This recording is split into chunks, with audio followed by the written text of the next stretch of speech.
Hello and welcome back to the Sports News. Right now I'm joined by Eric Treske, Mike Esiobu, and Bailey Grayvold of Lakeland College, predominantly the football team. Thank you folks for joining us here today. Thanks for having us.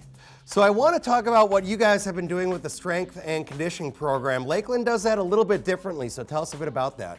Sure. I think the first thing that we'll talk about is the fact that we treat it like any other sports program. So I think what separates us is our game plan and the fact that we really focus on each individual student athlete.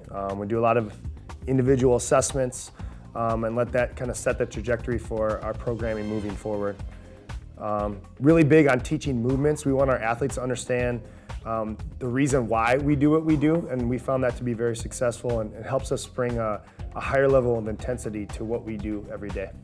Makes sense. Now, when you're looking at those training programs that, as you said, are a bit different, what is the typical look? If I was going to come to Lakeland and just observe one of the training sessions, how do those look? Sure. So we teach our athletes that we focus on movements, not muscle groups. So we start with some of the more intensive movements. For example, some agility movements, plyometric movements, or jumping movements. Our Olympic progression movements, so some of our cleans or jerks that you might be familiar with. We start with those because those are a little bit harder to execute, and then we transition into more with what a traditional strength conditioning program might do, some strength-based stuff.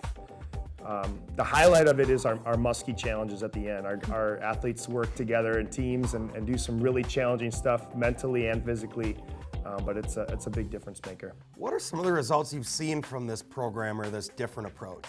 That's a great question. I think the two people beside me could tell you we've seen some big results in a short amount of time, and what we've really found is that our strength and power numbers have jumped quite a bit, and that's allowed our athletes to see some results as they move, sprint, change directions. Their body control has dramatically improved. Now, with that, what are some of the opportunities that these student athletes might have to develop or refine their skills off the field or out of the training room? For me personally, I'm a campus ambassador, so that really works with my communication skills. I'm also involved in the Muskie Mentor program, which is working with local schools in our area. And then I'm also a part of the SAC committee, Student Athletic Advisory Committee, and that really helps me work on my leadership skills on and off the court. Very, very interesting stuff. Now, really quickly, just have a moment, but what's an outlook for the upcoming season for Lakeland? Mike, why don't you take that one? All right. For the football team, we're a new offense. We have a new head coach in Colin Bruton, and everybody's just really excited for the season, especially because the off-season program, and this is like the first time we've kind of like really bought into the off-season program. But yeah, that's pretty much it. I want to wish you guys good luck on the upcoming season.